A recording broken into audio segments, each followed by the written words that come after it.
New years, new beginnings, new life, new earth, new everything. Today we're going to explore a little bit about the new year and what is new year having in store for us. We're going to talk about different topics. This is going to be a lovely chat with a remarkable man that I met on one of my lives. And in my lives, we really connected so well. And I was saying, like, Paul, you have to come to the podcast because a lot of the people would love to hear more from you. And they would love to hear more about our conversation.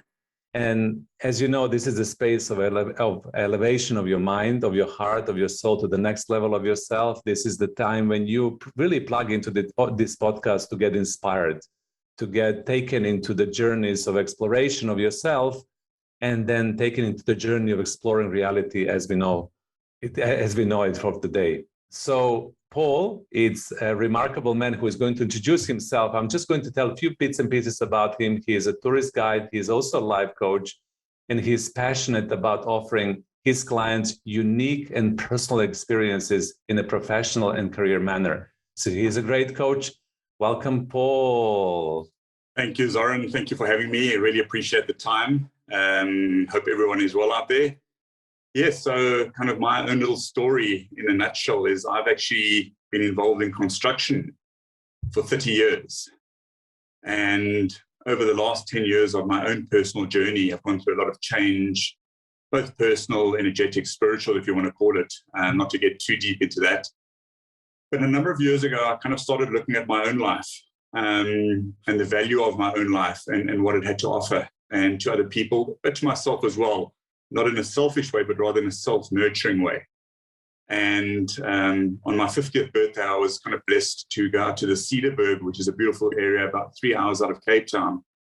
Very spiritually kind of strong, magnetic area. And kind of thought to myself, well, what do I want to do with the rest of my life? And the idea of the walking with Wollis, and Wollis is my nickname from school. That's kind of my go-to. My life coaching is under the name Journeyman. And I came up with this concept of taking people and using the nature as a healing platform. Mm-hmm. And people say, well, what do you kind of mean by that? Well, it's quite a simple one to me, is that nature holds balance. Every single day, the trees go to sleep at nighttime, they wake up in the morning, and it's this constant flow, this beautiful flow of life that goes through them. And they lose their leaves in winter, and in summer they grow again. And when there's a fire, things burn down and there's regrowth. And I think that's quite similar metaphorically to our own lives. Mm-hmm. So over the last 5 years, I've kind of gone out on a limb and I studied tourism just before lockdown last year. And I'm a qualified tourist guide in the Western Cape and surrounds. I think because of lockdown, I continue studying further up into the Western Cape. I'm just completing what is known as an adventure guide course, which allows me to kind of take people kind of high up on the mountains, etc. And obviously with the life coaching, I'm a qualified life coach in South Africa, Commence accredited. And what I've done is I've kind of melting this whole unique offering together. Mm-hmm. So out in nature, other than working from home, I have a home office. I often take my clients out into nature. We go on a 1 hour walk, a 2 hour walk, and people absolutely love it. It's a very non-threatening, very safe environment. And there's an old saying about walking next to somebody on a path rather than sitting in front of them, which sometimes is not confrontational, but you're having to work through things. When you're walking next to somebody, it's a very supportive element. Included that in my offering is meditation as well, but utilizing nature. So sometimes we'll be walking, we'll go find an open patch of the forest and lie down on our back and just look up at the trees and the sky. So I've utilized that in my work as well. And in my own life as well, I spend a lot of time in nature. Other than it being my office, it's my go-to place for my calm. Mm-hmm. And it's where I grow. Zoran, I've been hiking in the Himalayas over the last 8 to 9 years with my brother, every 2 years. And we go get lost there in a sense for 2 weeks, 3 weeks at a time, no cell phone, no attachments, a backpack in your bag, and you just walk out into nature in the Himalayas. And that to me is kind of what we're missing. And that's what I'm trying to offer people as well, that kind of the Himalaya moment in a sense. Yeah. So what happens to you when you profoundly, deeply connect to nature? So I think it's an interesting one with me. I'll step into nature and sometimes my mind is very busy. And this is, I'm speaking personally, or confused or doubtful. And these are very real issues as a human in today's environment. Mm-hmm. And almost immediately, I'd say there's a sense of calm that prevails. Mm. And that balance that nature's holding almost kind of is integral, it flows through my own body. You know, you're grounding, you're walking on nature, so you're walking on Mother Earth. So there's an energetic sense where you're adapting to that immediately. Mm-hmm. You're not driving in a car or running around an office or whatever it is. So there's an immediate kind of sense of calm, I would say, is my kind of choice of word on that. Mm-hmm. And balance and just quiet. You quiet your own thoughts. So sometimes even, Zoran, when I'm walking with my clients, funny enough, there's just times where it's quiet, where we're not talking. But I can see within their own minds, they're kind of working out what's going on.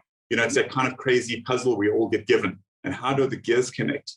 Mm. Within a short while when I'm walking, I just release everything. It's quite strange. Sometimes I'm walking and I'm muttering to myself and chattering to myself and people look at me. But that's part of the process. It's a process of release, but then also getting back from nature. And she gives freely, Zoran, that's the difference. Mm. There's no charge. You know, it's very much just a release and a revival in a sense. Mm-hmm. So there is a sense of re-energizing yourself, revitalizing yourself, reconnecting. Yeah. Reconnecting. And often what happens is I'll go up into the mountain with very cluttered thoughts, very confused thoughts, doubt, fear, whatever it is that you're carrying.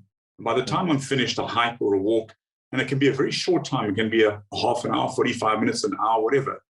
I'm generally at a sense where I've got clarity. Mm-hmm. And as you said, that revitalizing feeling coming through again, where you can then take that going forward. Yeah. And this is, go ahead. Sorry. Interesting enough, on a walk a few days ago, I came across this one of my programs that I offer. I don't know if you can see this. It's a porcupine call. So we have the porcupines in the forest just up the road here. But the shamanic or spiritual meaning behind a porcupine call is about new openings and new beginnings. Mm-hmm. Mm-hmm. So I, in turn, a couple of months ago, when I started this whole project, I was walking and then I came across porcupine calls in 3 days in a row. And eventually what I did was I turned it into a program that I offer, which is called the Porcupine Program. And it's about utilizing nature, but primarily for a lot of kids, underprivileged kids who are kind of lost in today's day and age, just about new opportunity. You know, kind of going into next year, we were talking about that briefly as well. Things seem very shut at the moment, Zoran, for a lot of people. Mm-hmm. It's been an arduous year. It's been an arduous 2 years. No one would have ever imagined what we've actually just gone through. If you kind of take that almost that Polaroid photograph of where we are, quite bizarre. Mm-hmm. You know, my wife's kids were talking about that they one day wanted to live through a zombie apocalypse. So I said to them, well, guess what, guys? Your wishes come true. But this is about, when I say nature, Zoran, I don't, necessarily mean just walking out and kind of, that calmness, but it really is almost becoming one with it. It's almost kind of taking her energy. And as I said, it's for free. That's the most magnificent thing about it. Mm-hmm. And almost kind of utilizing that, as you quite rightly said, to re-energize, revitalize, and regrow who we are as people. Exactly. And also what you said, it's also inspirational, because throughout your walk, you got the inspiration for the nature, for the new beginning. So it also communicates through the symbology and through the moment in time. If you're present enough to interact at that moment in time, the nature will also communicate back to you and inspire you to take certain steps in your life. Absolutely, Zoran. Within that, we had an incredible scenario at the beginning of this year. We had a massive fire in Cape Town, and it wiped out a good side of both sides of the mountain, of Table Mountain. Mm-hmm. And huge destruction, a lot of finger pointing. But what's quite incredible now, and as you said, now being in the present, if one walks there now, which is, a year later, there are flowers, there's growth, there's life. Mm-hmm. So nature's chosen to continue in the most destructive manner that could have happened to it. It's turned it around and said, well, even within that environment, and this is where it comes, that quite rightly said, as a metaphor for us, even within this environment, what do we do with that? Do we kind of lie down, go into a cave, pull the blanket over our heads and close down? Or do we say, okay, so hold on a second, what teachings are we learning from this? Yeah. People's lives have changed inextricably, absolutely. Mm-hmm. And lives have been lost. And this is the sadness behind it and the very real human part. But it's also created change, Zoran. My tagline on my website is everything is change and change is everything. Mm-hmm. You can use it either way. It can be change is everything and everything is change. It's a multiple way of looking at it. And that's where we as humans need to start looking at that. And, nature's is the most profound space for thought, for ideas. For me, actually, it's a very creative space to end that off. Creative and rejuvenating place as well. So correct. When we talk about change, imagine this scenario when you're walking through the nature with somebody and that person, it's in the live coaching conversation with you, and yes. they are getting the understanding of certain elements of their life they need to change or evolve correct. or transform. And then they have resistance. How is nature supporting that person through this conversation to work through their resistance to change? Because psychologically, through our subconscious mind, unfortunately, we resist to change. Even though I need to evolve that, I need to change that, I need to transform, there's a certain level of resistance. So my curiosity here is, when you do these walks and movements through the nature, what are you observing and noticing is change, is nature facilitating to enable people to change? So Zoran, the immediate effect, and this is as true as it is, as soon as somebody starts walking, one of my clientele, within a few seconds of starting to walk, I notice a complete physical change. That's where it starts, where the shoulders drop, where there's almost this just release of, I'm not carrying what I bought here. So that's both a physical and a psychological release, as you said, immediately. Within 10 minutes, there's almost a sense of, okay, I understand what I have to do. I'm not thinking about it how I was thinking about it. Nature brings that along. It's quite incredible. From a completely, obviously privacy, the gentleman that I'm walking with at the moment, these are guys, early 40s, young families, highly stressed, financial issues now. Taking this into the forest, there's an immediate release of these guys. And I'm saying, and almost them seeing through nature the balance, Zoran. It's quite an interesting one, how quickly, just by that perception of, in that space of calm, your own sense of being becomes calm. And that sense of calm actually supports you to really enable yourself to embrace that change through that calmness instead of struggle or something that you have to do and something that it's, another task or another obstacle that you need to overcome in your life that creates that tension. Correct, Zoran. I mean, what's the saying? If you resist, it persists. Yeah. So we fight this change, and it's a human thing to fight because change brings with it fear and doubt and concern. And what if I change, and how's it going to affect the person next door me or family or friends or kids or whatever it is? So it has this whole knock-on effect. I think the biggest thing for me is, and my lesson through the last 12 years and going through this experience and using nature, is we are all individual souls. We have to be 100% of ourselves at all times. As soon as we give away, it's a drain on that energy line. When you go into a job interview, when you go to jobs, anything, we've got to be very kind of cognizant of who we are as strong beings, similar to a tree, Zoran. How does a tree survive? Well, it's got its roots planted firmly in the ground. And yes, sure, the wind comes up or a storm and it sways in the wind, but it sways with the wind. It doesn't sway against the wind. That's survival. That's kind of change. How does it go through that change? We as humans are facing that in its most extreme course right now, and case, if you want to call it. We have to almost be like that tree. It's like plant your feet firmly on the ground. When the change comes, you notice the change and you see it coming. But how do we respond? Out of fear, out of closing down, or out of standing tall and strong against it and saying, okay, I know I have to move off in a slightly different tangent and whatever it is, to kind of be strong, steadfast, not only for yourself or people around you. No, sorry, not for people around you, but for ourselves. And as we're talking about 2022 and we're getting into the new year, the lessons from the nature, around uncertainty, because I'm talking to a lot of people as yourself in a coaching conversation, and we're still in the midst of uncertain reality when we need to live our life and continue living our life within unknown, right? Within not knowing what will happen next and not being able to plan our life, to execute, to really put things forward, because things are changing all the time. So that creates a lot of uncertainty inside of ourselves. So I'm curious also about how is nature teaching us in these walks and movements to really have that peace with uncertainty, to understand what uncertainty and ambiguity really is and how to replicate that back into our life. So Zoran, a very simple answer is that nature is always present in that moment. It doesn't live in tomorrow. It doesn't live in yesterday. It's exactly where it's meant to be in a timeline. If you look at our lives as a timeline, or nature's timeline, it's at a very specific point and it remains there. It learns from yesterday, the lessons from yesterday, but it doesn't go into tomorrow in that way. We all consider what's happening tomorrow, but it remains present. And as you were saying, what lessons and how do we kind of work it out? Because the change is coming. I can't predict, neither can you, neither can any intuitive or anybody, what's really going to happen tomorrow. We can only kind of prepare ourselves in a sense because of the environment we're living in.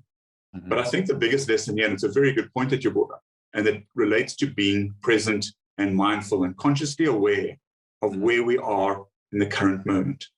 An exercise that I use with a lot of my clientele is I'll say, there's Polaroid cameras. Take that snapshot of your life at that point right now. We know all the methodologies around coaching, Zoran, and therapy around, growth and reality. But the reality is a very important structure part of it. In other words, it really is showing you where you are at that stage. Not from yesterday. That's gone and that's history. As I said, we learn from yesterday and we learn those lessons. Tomorrow, I can't tell you what's going to happen. My clients can't tell me what's going to happen. We can prepare, we can learn, but the more mindful and present we are in the moment, and I know it's a word that's bandied around a lot in circles. It is so important that people are themselves in that moment. Nature is itself in that moment. As I said, it wakes up in the morning, Zoran, picks up the sunlight, photosynthesis, there's growth. At the evening, it closes down. But at all stages, if you almost kind of sliced through the timeline of nature, at that point, it was there. It wasn't anywhere else. We as humans need to almost learn, I say in a sense, from that teaching. Exactly. I think, that's the reason why I brought it up. We need to learn from nature to be present in the moment. For me, experiences in nature, whenever I walk, I really presence myself. If I have a busy mind, or I need to strategize or anticipate certain things or plan or look into the future, look into the past, whatever my mind is doing at this moment in time, being within nature immediately has this effect of presencing you right now, right here. And especially if you're in physical relationships. So for example, hugging the tree, touching the ground, being barefoot, walking barefoot, really slowing down into the rhythm of nature. Because on a certain level, I feel with the technology that we're experiencing right now, we're too fast-paced. Everything is going so quickly with the digitalization of everything, and we're losing that rhythm, right? And the rhythm of when you observe the nature, it's slower than the humans. It's slower in the growth. It's slower how it relates to everything. And we need to kind of really connect to that pace, to that rhythm. Correct. Zoran, I couldn't agree with you more. Point in kind is when there's a power outage or your Wi-Fi goes down. And to us nowadays, in this technological world that we live in, that seems like the end of the world. It seems like, and it's quite a strange phenomenon that it's like we have quite rightly become so reliant on the cell phones and the iPads and the computers, on Wi-Fi, on technology, that our lives don't know. It's almost coming back to nature, quite rightly so, what you said. You can't get through to someone on a phone call, and it's immediately what happens is your breath stops, because obviously the breath is life. So it's kind of this clenching. Nature continues breathing. That's just how she works. We're so caught up in another world, and whether it's social media, whether it's sending an email, but it's interesting, as soon as you put a little halt to that, the world collapses. And, it's finger pointing and this, and I couldn't do this. And in other words, we have become so reliant on that. I think we've lost the ability, as you said, Zoran, to put your hand on a tree. Go walking in the forest. When I say to people, just go walk outside your front door, if there's some grass, and take your shoes off, stand barefoot on the grass, feel that energy of Mother Nature coming through. You will feel it. I guarantee you that. Instead of having a cell phone next to your head where you're feeling that buzz, or let's call it an interference, because that's also can be perceived as that as well in our lives. So it's an interference in our life, which kind of interferes in us adapting to actually what's out there. I'm talking about going down to the beach and swimming in the sea. Same thing. You're one and part of that. So that's kind of where I agree with you 100% on that as well. I think we've become too reliant on it. It serves its purpose, Aaron, but to what degree? I was just curious about another topic. You can get it more kind of deeper and spiritual. For me, nature is alive, right? It's a sentient being that has consciousness, and it's completely and totally alive. Usually people relate to nature as a beautiful tree, wonderful flower, great grass, amazing ocean. But there is a level of the deeper relationship when you begin understanding in your conscious awareness that nature is alive. It's a sentient being communicating through nature. Do you have those experiences for yourself and with your clients and walks? Zoran, all the time. Absolutely. My wife is a big one, walking in the forest, and I'll be turning around and she's sitting there hugging a tree. Now I know there's kind of some people look at that and say, yes, hugging a tree. I would implore anybody to walk past a tree and put your hand on a fully grown tree and to feel the energy behind that. It's hundreds of years old. So first of all, it has this history behind it. It's growing up. It's not us, just living on Mother Earth or on Earth. We're part of Earth. Earth was there first before we were. So, So I think that's an important kind of analogy in saying, hold on a second, we're part of that. Not that it's part of us. We can explore that and we can take care of it, hopefully, and we can be part of it in a much stronger sense. And in doing so, find ourselves. And I don't mean that lightly. I'm saying kind of really trying to adapt to that, to our kind of mindset, saying, hold on a second, where do I feel the calm? Where do I feel the sense of belonging in a way? It's a very, very gentle expanse, you know what I mean? So that's what I'm saying. We need to kind of just start shifting our thoughts towards that, Zoran, from a very psychological point of view. Yeah, and you mentioned this need for belonging that I really love that you shared, because in the digital environment with the social media, basically we all want to belong on a certain level. We want to be recognized, we want to be seen, and we want to feel this energy of belonging to a specific tribe in our life. And if we begin shifting that perception that we're belonging in with nature, that we're part of nature, that we're extension of nature, nature is our interactive playfield, we belong there, like animals, we belong there. We are with it. Yeah. Correct. It is a very all-encompassing space or energy, Zoran. Everyone's allowed there. It's open, as I said, there's no charge to, be part of it. Interesting what you were saying now, I'm just thought of something, is that I find that sometimes social media, albeit that we're trying to kind of be of one, sometimes it's quite divisive as well. Yeah. Not sometimes, often.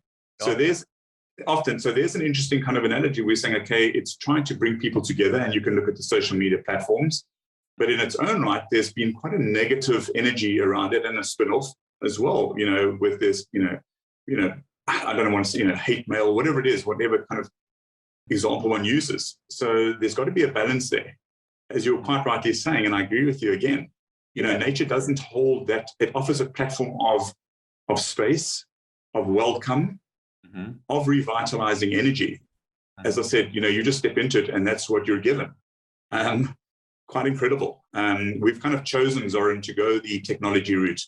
And I understand that, the necessity for it, but at this stage, is it taking over? Where are we within that as well? I actually believe that this is a kind of evolved belief that I hold. I think that nature is actually our technology, a spiritual technology that nature holds within interconnectivity of everything, how the roots are connected, how the mushrooms are connected. Some Scientists Absolutely. even understand right now that the mushroom network is actually our internet, nature's internet, to communicate with everything else. So, we can really get there, and plug into that. Zoran, Activate our abilities, right? And imagine the strength and the power and the positive energy feedback from that. Mm-hmm. We're reliant on something that's saying, here you go. I don't know if you recall a movie called Avatar. Mm-hmm. And there was a tree of life in a sense, and the roots were running in the ground, and the people were sitting there kind of, within a chanting scenario, let's call it meditative state. Mm-hmm. And there was this complete kind of joining of the two. Mm-hmm. Aren't we the same? Yeah, exactly. But somehow we are still kind of creating that addictive connection to the technology. As you said, when the electricity disappears, everybody goes bananas. But we're creating this addictive behavior that without technology, we cannot really coexist with each other. And what I found personally, when I go for walks in the nature with my dog and with my family, and I really plug into that space, suddenly, with that intention of recognizing the nature as a sentient, alive energy around you, you plug into different matrix, basically. And Zoran, when you're there, you feel held and supported.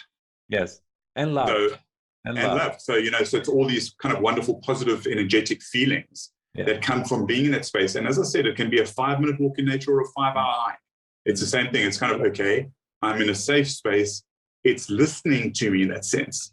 Mm-hmm. There's no feedback. There's no fighting back. Mm-hmm. It's, the best space that's, to have a conversation with nature in a sense, as you were saying. Mm-hmm. It's going to be an agreement. It's a wonderful mirror as well of where you are.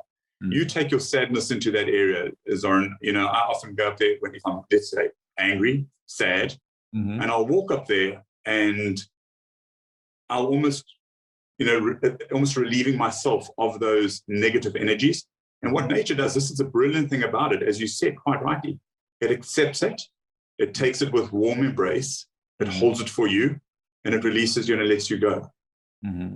Yeah. Now, why would you not want that ticket? Yeah. So, yeah. My practice, just to share with people, when I walk, I sometimes talk loudly to myself. And welcome to the club. Expressing, here is what I think and here is what I feel. But it's loud. It's not like inner dialogue that I'm thinking. I'm just verbalizing everything that is going on. That I do. I also ask questions when I'm confused or I feel I can't even comprehend how to tackle this situation in my life. I would just keep on asking that question as I'm walking and asking, how do I do this? Give me the sign, give me the guidance, and I will be quiet. And then either it communicates through an intuition popping up, or as you said, you will see something in nature as a symbol. For example, for me, the bird will come and just sit on the branch, and I would look at the bird and I would say, okay, what do you want to say to me? I mean, I'll ask the question, here's the solution. What do I need to know? And then you keep on, if you can, opening up your other Correct. Yeah. Listening deeply to the communication that is going on within that matrix, right? Absolutely, Zoran. And I think that's an important one. I'm very much similar to yourself. We should go for a walk one day. I'll go out and, as I said, I'll mutter and I'll chat to myself. But ultimately, as you said, something will present itself there. And there's something in that, as you said, that kind of sentient kind of world, that ethereal world of nature, where you're in that space, that is very calming, and it holds that space for you, and it does hear you. So whether it's showing me the porcupine quill, or whether it's showing you the bird, and the bird's flying, and you think, well, the bird, that could metaphorically mean, well, the bird's flying from here to there, means I've got to move somewhere. I've got to go from here to... It can be something as basic as that, but it presents itself. And I can ask you the question, that happens to you often? Yeah, absolutely. Yeah. There you go. But the thing is, what you said before, we need to be present in the moment. Yeah. And I'm not present, and I'm too cluttered in my thoughts, or I have gazillions of thoughts going on, and I'm not being able to see that. When I'm calming myself down through the walking and conversation with somebody who is walking with me, and I'm breathing and presence in that communication, it's really clear to me. Because nature is not intrusive in a way that will grab you. Stop thinking and listen to bam, bam, bam. It will be more like gentle. Here is the sign, here is the metaphor, here is the, wind, here is the smell, here is the, clouds moving. And then if you're present enough, then we can really see it. And the solutions will come naturally to us. And then Zoran, one could look at that and you could take that and you can say, it's not only walking in nature, it's walking with nature. Yeah. Quite simply. So my wife, a good couple of years ago, 4 or 5 years ago, started a group in a forest area doing silent meditation walking. Started as a small group of 5 people, and 3 years later, you'd go there on a Saturday morning at 6 a.m. and there'd be 50 people, 50 people walking with her. You arrive, she would mention a little talk, and 50 people would walk in silence for 45 minutes to an hour. Beautiful. And you'd finish off and there'd be a talk and an energetic thing. And I picked it up at the beginning of this year, and I kind of took it over a bit, and I had a couple of clients, etc. And it's the most incredible space for that, Zoran. For someone, it's quite difficult with a busy mind, the chatter, to walk quietly, because they say about walking meditation, and this is kind of, for people to practice it at home. You don't need a big space. They say it started off just walking 5 meters, 10 meters. Yeah. If you have a forest or you have somewhere you walk, all the better. Or in the park, for the people who are in the cities, parks are really also good. Sometimes I talk to the people in the cities and say, it's easy for you to live close to nature. I said, no, I lived in the cities. You can walk in the park. It's the same experience. So you can drive. Exactly. Zoran, they say so much so that you can walk up and down the passage at your house. Yeah. And create the same effect. And the whole concept around that is, interestingly enough, when I do my kind of own meditation, I use that. I struggle to sit in front of a candle in a sense at home quietly and really focus in. Interestingly, in nature, what it does is, the interesting part about it has a lot of distractions. So there's your breathing, because if you're walking up a slight hill, your breathing gets heavier. There's the sound of your feet on the ground. There's maybe people walking past you and greeting you. There's the sound of the wildlife, the birds chirping, movement. There's the wind and the thing. So all this is the refocus of your mind where you are. So the chatter, you start taking these things, and what it does is, in a sense, it softens it up. It's quite an interesting one. So I implore, and I also put this out there for anybody, and you start with a 5-minute walk and you can end up with a 20-minute, or whatever time suits you. But in that space, what you're doing is you're just recentering yourself, being present. Because and what they say is, interestingly, don't be at the end of the walk, be present in every footstep on the ground. Listen to every footstep and start listening to your breathing. The breath is life, Zoran. We all know that what happens, you stop breathing, you pass away. Be aware of that breath. So that's a very important thing. The sounds coming in, the birds, you'll be surprised when people focus on that. Quite an incredible thing. One of the stories that I heard was used, there was, I think it was during the war in Vietnam, if I'm not mistaken, the takeover in the 60s. And a woman was imprisoned by the Viet Cong. She was put in a cell which is 2 meters by 2 meters. I suppose that's just over 6 foot by 6 foot. And she used to walk around the cell, Zoran, in a square, practicing this kind of mindfulness, being present in that moment. And in that sense, you're a million miles away from where you are. Absolutely. It's a very attainable thing, as you said, in the park, on a soccer field, on a football field, on the beach, on anything. At home, if you have a small garden outside, go walk up and down the garden. It's a wonderful opportunity that we have. Once again, no cost or no charge, but self-nurturing. It all comes down to that as well. It's taking care of self as well. So we definitely in 2022 want people to go back to nature and be in the nature more, right? That's our intention. Absolutely. I would love it if they could. Yeah. That's our intention. We want everybody to connect to the nature. I'd love everybody to go out and walk. Yes. Yeah, and walk. Anything else that you would love to share as piece of your wisdom for people who are preparing to this transition into the new year? Anything that comes to you naturally that you would love to share with the audience? Zoran, I think it's a case of being gentle with ourselves. As you said earlier in the talk, change is underway. It's some of it is frightening. It's unnerving. It's uncertain times we live in. But once again, I think, we both mentioned a couple of times, just come back to yourself where you are in the moment. Self-nurture. Do things that make you happy. Bring joy into your life in that sense. My brother came up with a great concept a couple of years ago about, all right, I'm 52. He said, we've got 25 summers to live. 75, 80 years. Start considering your life. What do you want to do? You want to have the best experience for the next 25 summers of my life. That's what I want to do. Try and find your inner happiness. Speak kindly to people.